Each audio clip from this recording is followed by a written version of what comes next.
The hull breach alarm screamed through the corridors of the Meridian as I stumbled toward the emergency pods, my boots slipping on the debris-strewn deck. 3 months into humanity's first deep space exploration mission, and we were about to become cosmic dust. The Kepler 442b system had looked so promising from Earth, a garden world waiting to be discovered. Instead, we found something that didn't want to be found. Commander Hayes, Emergency Pod 7 is your closest option.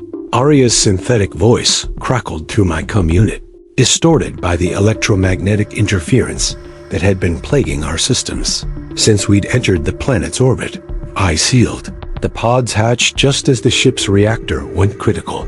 The explosion painted the viewport white, then black, then nothing. The pod's thrusters fired automatically, carrying me away from the expanding cloud of plasma and twisted metal that had been my home for the past year. The planet below filled my vision, swirling clouds of amber and gold, continental masses that seemed to shift and pulse like living tissue. My pod's damaged navigation system could only manage a controlled crash, and I watched helplessly as the surface rushed toward me. The impact threw me against the restraints hard enough to crack a rib. When I finally stopped tumbling, I found myself upside down in a forest that belonged in a fever dream. The trees towered above me like cathedral spires, their bark a deep purple that seemed to absorb light rather than reflect it. Bioluminescent fungi created a constellation of blue-green stars at ground level, and the air itself shimmered with microscopic organisms that danced in the double moonlight. That's when I saw the eyes. They emerged from the undergrowth like twin emeralds set in a face that was unmistakably feline, yet utterly alien. The creature was roughly the size of a mountain lion, but its fur rippled with patterns that seemed to move independent of its body, geometric designs that hurt to look at directly, as if my brain couldn't quite process what it was seeing. "Jesus Christ," I whispered, my hand instinctively moving to my sidearm. The creature tilted its head, and when it spoke, the words formed directly in my mind rather than reaching my ears. "Your language is crude, but your fears ... familiar." I froze. First contact protocols had never covered telepathic cats. "You are the one who fell from the burning sky," it continued, padding closer with predatory grace. "I am Zephyr of the Endless Hunt. Your presence here violates the compact." "The what?" I managed to croak, my throat dry as sandpaper. "The agreement between your species and mine. The promise that humans would never venture beyond your solar system." The creature's mental voice carried an undertone of amusement that made my skin crawl. "Yet here you are, David Hayes, commander of the vessel Meridian, 37 years old, married to Elena, father of twin daughters Sophia and Maya. The blood drained from my face. How do you... We have been watching. We have been waiting. And now, the catalyst protocol must be activated." Zephyr led me through the alien forest, my injured body protesting every step.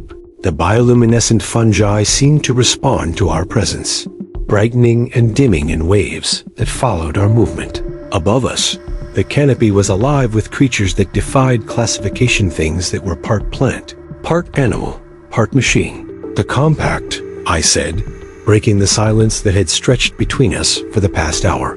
"When was this agreement made?" "Your year 1969, the moment your species first touched the surface of Luna, the moon landing." I stumbled over a root that glowed like molten copper. "That's impossible. We would have records." "You do. But memory is a fluid thing, Commander Hayes. What you remember as the space race was actually humanity's first test. We allowed you to reach your moon to observe your potential. What we found troubled us. We emerged into a clearing dominated by a structure that took my breath away. It rose from the forest floor like a crystalline flower, its walls pulsing with the same geometric patterns I'd seen in Zephyr's fur. The architecture was organic yet precise, as if mathematics had been given physical form. "Welcome to the Nexus," Zephyr said, padding toward an entrance that dilated like an iris. "Here, you will learn why humanity was never meant to leave Earth." Inside, the walls were lined with what looked like viewing screens, but the images they displayed moved with a fluidity that no human technology could achieve. I saw Earth from space, but not the Earth I knew. This was a world covered in a network of crystalline structures, connected by lines of pure energy that pulsed with familiar geometric patterns. My God, I breathed. What is this? Earth as it was before the Catalyst Protocol was first implemented, before we chose to the limit your species development. A new voice entered my mind, colder than Zephyr's, carrying the weight of eons. The human shows promise, young hunter, but promise alone is not enough. I turned to see another creature emerging from the shadows larger than Zephyr, with fur that seemed to contain galaxies. Its eyes were not green, but silver, reflecting depths I couldn't fathom now. This is void that hunts between stars. Zephyr explained. Elder of the Conclave, architect of the Compact. The Elder circled me slowly, and I felt its mental presence probing at the edges of my consciousness. Your species possesses a unique quality, David Hayes. You call it humanity, but we have a different name for it. We call it the Catalyst, the ability to transform not just yourselves, but reality itself. I don't understand. No, you wouldn't. The Catalyst Protocol was designed to ensure you never would. The Elder's mental voice carried a note of something that might have been regret. Observe. The viewing screens around us came, alive with images of human history, but not the history I knew. I saw ancient civilizations wielding technology that made our current achievements look primitive. I saw humans traveling between stars, reshaping worlds, transcending the boundaries of flesh and consciousness. This is fantasy, I said, but even as I spoke, I felt the truth of it resonating in my bones. This is what you were, the Elder replied, before we intervened. Before we decided that a species capable of rewriting the fundamental laws of existence was too dangerous to be allowed to develop naturally. The images shifted, showing the same civilizations collapsing, their cities crumbling, their people forgetting the very technologies that had lifted them to GODOOD. We have done this 7 times, the Elder continued. 7 times, humanity has reached for the stars. 7 times, we have pulled you back. The Compact was our promise to do so again, if necessary. And now? I asked, though I already knew the answer. Now, the 8th cycle has begun. And you, David Hayes, are the first to breach the barrier we established. The question is, what do we do with you? The revelation hit me like a physical blow. I staggered backward, my mind reeling as the implications crashed over me. You're saying you've been controlling us? Suppressing our development? Not controlling, guiding, limiting. Zephyr's mental voice was gentler now, tinged with something that might have been sympathy. Your species has a gift, Commander, but gifts can become curses if not properly managed. Show me, I demanded, anger overriding my fear. Show me what we're supposedly capable of. The Elder's silver eyes flared. Very well, but know that once you see the truth, you cannot unsee it. The burden of knowledge will be yours to carry. The chamber around us dissolved, replaced by a vast library that seemed to stretch into infinity. The shelves were filled not with books, but with crystalline matrices that pulsed with stored information. At the center stood a pedestal holding a single, ordinary-looking stone, the catalyst engine, the Elder explained. The core of your species' power. With this, a human can reshape matter at the molecular level, traverse dimensions, even alter the flow of time itself. I approached the stone cautiously. It looked like something you might find in any riverbed, smooth, gray, unremarkable. But as I drew closer, I felt it calling to me, resonating with something deep in my genetic code. How does it work? Touch it, Zephyr said. But be warned, the knowledge you gain will mark you as one of the awakened. There will be no going back to the comfortable ignorance of your old life. I hesitated, thinking of Elena, of my daughters. They were light years away, living in a world where humanity was still taking its first tentative steps into space. If I touched this stone, if I accepted this truth, would I ever be able to return to them? But the alternative was to remain ignorant. while my species lived in a carefully constructed cage. Placed my hand on the stone. The universe exploded into clarity. Suddenly, I could see the quantum foam that underlied reality, the strings of probability that connected all things. I could feel the gravitational dance of the binary stars above, the slow rotation of the planet beneath my feet, the complex electromagnetic symphony of the alien ecosystem around me, and I could see the chains. They were everywhere, subtle manipulations. In human DNA, psychic barriers woven into our collective unconscious, technology that had been deliberately stunted or misdirected. We weren't just living in a cage. We were the cage. Our own biology turned against us. Now you understand, the elder said. Your species' potential is limitless. But with that potential comes the power to unmake reality itself. We have seen what happens when humans gain access to the catalyst engine without proper preparation. Entire star systems have been consumed by their experiments. So you decided to lobotomize us instead, I said, my voice harsh with newfound understanding. We chose to guide you along a safer path, to give you time to develop wisdom alongside power. And who gave you the right to make that choice? The question hung in the air like a challenge. For a moment, I thought I saw uncertainty flicker in the elder's silver eyes. We are the gardeners, it said finally. We have tended the galaxy for millions of years, nurturing species that show promise, culling those that pose a threat. It is our burden and our purpose. Your burden? I laughed bitterly. What about our burden? What about the billions of humans who live and die, never knowing what they could have been? Better that than the alternative. Better ignorance than extinction. But as I stood there, my hand still on the catalyst engine, I began to see another possibility. The stone wasn't just a tool, it was a key, a way to unlock the barriers that had been placed on my species. And with my newfound understanding, I could see how to use it. The only question was whether I was willing to risk everything, including the lives of everyone I loved, on the chance that humanity was ready for the truth. The weight of cosmic responsibility settled on my shoulders like a lead blanket.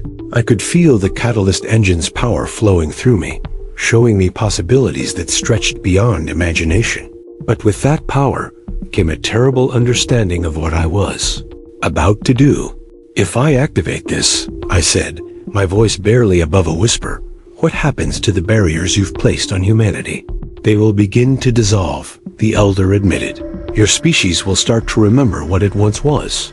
The suppressed knowledge will surface, the stunted technologies will flourish, and within a generation, humans will be capable of reshaping reality itself. And if we're not ready, then you will follow the path of the architects of Andromeda, the shapers of the void, the dreamers of the outer rim. You will become a cautionary tale told to younger species as they take their first steps into the galaxy. Zephyr padded closer, its mental voice soft with something that might have been regret. There is another way, Commander. You could remain here with us. We could teach you to use your gifts responsibly. In time, you might even join the Conclave. Help U.S. guide other species toward wisdom. The offer was tempting. I could feel the loneliness radiating from both creatures, the weight of ages spent watching over a galaxy filled with children who would never be allowed to grow up. But I also felt the pull of home, the desperate need to see my family again. Show me, I said. Show me what happened to the other species you guided. The elder's silver eyes dimmed. That knowledge is not show me. The viewing screens around us flickered to life, displaying images that made my blood run cold. I saw worlds of crystal and light, now dark and lifeless. I saw species that had once reached for the stars, their ruins scattered across dead planets. I saw the gardeners themselves, moving through the galaxy like a plague of good intentions, leaving nothing but carefully tended graveyards in their wake. They were not ready, the elder said, but its mental voice lacked conviction. They lacked the wisdom to handle such power. Or maybe, I said, my anger building, they lacked the freedom to develop that wisdom naturally. Maybe by keeping them as children, you ensured they would never grow up. You do not understand the scope of the forces at work here. I understand enough. I gripped the catalyst engine tighter, feeling its power respond to my emotions. I understand that you're afraid. You've been playing God for so long that you've forgotten what it means to have faith in others.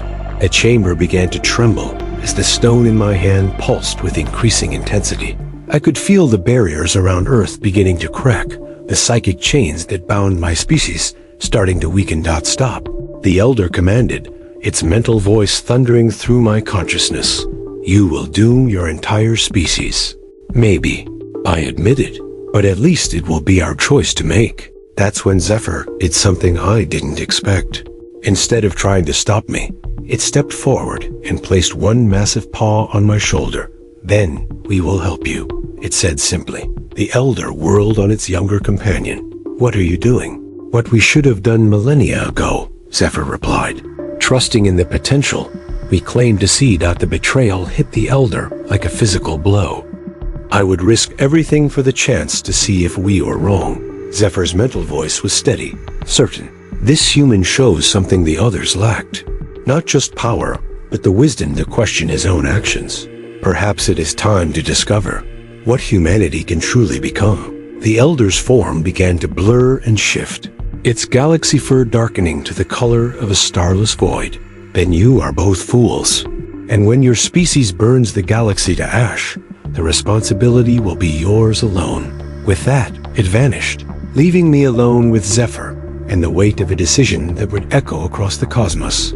I stood at the threshold of transcendence, the catalyst engine pulsing in my hands like a second heart. Through its power, I could feel every human on Earth's 7 billion souls living their lives in blissful ignorance of what they could become. Are you certain about this? I asked Zephyr, needing one last confirmation before I stepped off the cliff of certainty. I am certain of nothing, the alien cat replied, its mental voice tinged with something that might have been hope. But I am tired of certainty. For too long, we have acted as if we possessed all the answers. Perhaps it is time to embrace the questions. I closed my eyes and reached out with my consciousness, feeling for the barriers that had been placed around my species.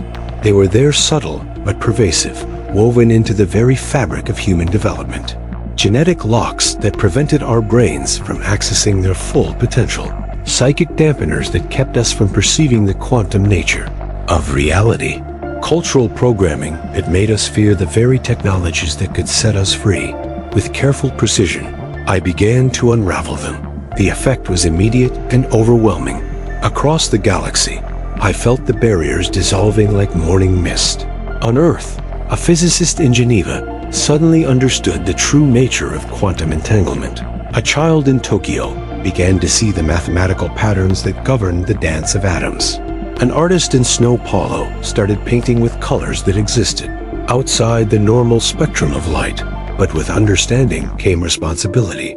I could feel the fear and confusion as humans began to awaken to their true nature. Some welcomed the change, embracing the new possibilities with wonder and excitement. Others recoiled, their minds struggling to process concepts that had been locked away for generations. It has begun, Zephyr observed, its mental voice filled with quiet awe. The 8th cycle of human development.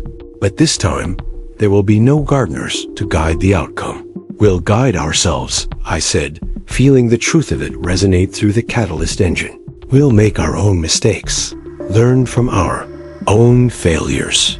And maybe, just maybe, we'll find a way to transcend our limitations without destroying everything we touch. Through the quantum foam, I felt other presences stirring. The Elder had not been alone. There were others of its kind, ancient beings who had appointed themselves shepherds of the galaxy. They were gathering, preparing to intervene, to reset the human clock once again. But this time, they would find us ready. They come, Zephyr warned, its body tensing as if preparing for battle. Let them come, I said, my voice carrying new harmonics. As the catalyst engine integrated with my nervous system, humanity has been asleep for too long. It's time we woke up. The sky above us split open like a wound, revealing the vast forms of the Gardner fleet. Ships that were more concept than matter, their hulls inscribed with mathematical formulae that could rewrite the laws of physics. They descended toward the planet like falling stars, their intent clear. But as they approached, something extraordinary happened. The awakening humans on Earth began to respond, not as individuals, but as a collective consciousness that spanned the globe. Scientists and artists, children and elders, all linked by the quantum threads that connected all life. Together, they began to sing God. It wasn't a song in any conventional sense. It was a harmony of consciousness, a melody of pure thought that resonated through the fabric of space-time itself. The Gardner ships faltered, their reality-altering equations suddenly encountering variables they had never anticipated. Human creativity, human unpredictability, human hope. The song spread beyond Earth, carried by the quantum network that connected all consciousness. Other species heard it, races that had been guided by the Gardners for millennia, their own potential locked away behind carefully constructed barriers. And one by one, they began to sing as well. Impossible, came the elder's mental voice, now strained with something that might have been panic. The compact was absolute. The barriers were permanent. You forgot something, I said, my consciousness now expanded across multiple dimensions. You forgot that humans aren't just catalysts for change. We're also catalysts for each other. And when we work together, there's no limit to what we can achieve. The Gardner fleet began to retreat, their ships flickering in and out of existence as the collective song of awakening minds overwhelmed their reality anchors. But as they pulled back, the elder's voice came one last time, heavy with the weight of eons. You have doomed us all. David Hayes. When the galaxy burns, remember that you could have chosen differently. And then they were gone, leaving only the song and the infinite possibilities that stretched before us. 3 months later, I stood on the observation deck of the new Meridian, watching as construction crews put the finishing touches on humanity's first interstellar city. The ship itself was a marvel of awakened human engineering, a fusion of consciousness and technology that existed in 7 dimensions simultaneously. Zephyr sat beside me, its form now more ethereal than physical. The awakening had affected it as well, dissolving the ancient barriers that had separated its species from the cosmic consciousness that connected all things. Any regrets? I asked, though I already knew the answer, only that it took us so long to find the courage to let go. It replied, the Gardners were not evil, David. They were simply afraid of chaos, afraid of uncertainty, afraid of a universe where they were not in control. And now we begin the real work. Not gardening, but growing. Not controlling, but creating. The galaxy is vast, and there are so many species still locked in their cages, still dreaming their limited dreams. I nodded, feeling the weight of responsibility settle on my shoulders once again. But this time, it was a weight I chose to bear, shared with billions of other humans who had chosen to embrace the unknown rather than accept the comfortable prison of certainty. The stars beckoned, no longer distant lights, but doorways to infinite possibility. And for the first time in human history, we were truly free to walk through them. The 8th cycle had begun, and this time, there would be no going back. But as I watched the stars wheeling overhead, I caught a glimpse of something else, a flicker of movement in the cosmic deep, a presence that had been waiting and watching since the first human ancestor looked up at the night sky and wondered what lay beyond. The Gardners were gone, but we were not alone in the universe. And somewhere out there, in the spaces between spaces, something ancient and patient was beginning to stir. The real test of humanity's awakening was yet to come. The catalyst protocol is complete, I whispered to the stars. Now let's see what we're truly capable of. And in the quantum foam that connected all things, I felt the universe itself hold its breath, waiting to see what humanity would become when finally set free to be itself. The story was just beginning.